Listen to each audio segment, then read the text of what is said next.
Свети великомъченик Георги от 17 век. Тук пише,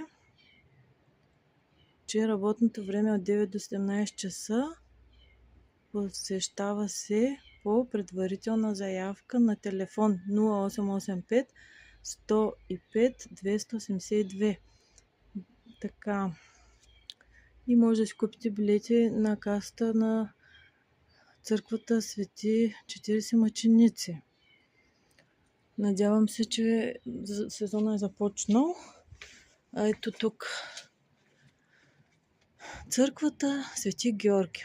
Църквата е построена през 1616 година от ктитор Кир Параскев и съпругата му Ирина върху основите на средновековна църква.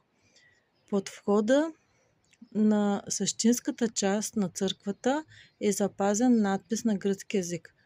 Този божествен и пречист храм на светия преславен великомъченик Георги Победоносец беше издигнат и украсен чрез общото дело и усърдни работи и различните жертви на знатния господин Параскев и Ирина по време на архиепископ Гаврил през годината 1616 година. Беше започнат на 15 март и беше завършен на 20 май. Църквата е реставрирана. Така, пожелавам на всички и на себе си някой ден да мина по тези стълби, да вляза в тази църква. Никога не съм влизала, но днес, Георгиев ден, Свети великомъченик Георги. Ето Света Богородица и там е една котка. Обаче си го пожелавам това нещо и поздравявам всички, които носят името Георги и всички българи и всички грузинци.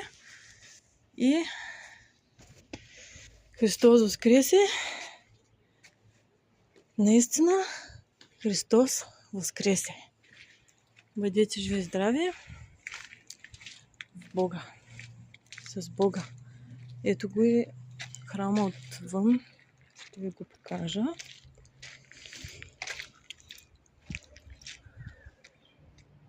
Отгоре е трапезица. Там също е интересно. Ето го храма.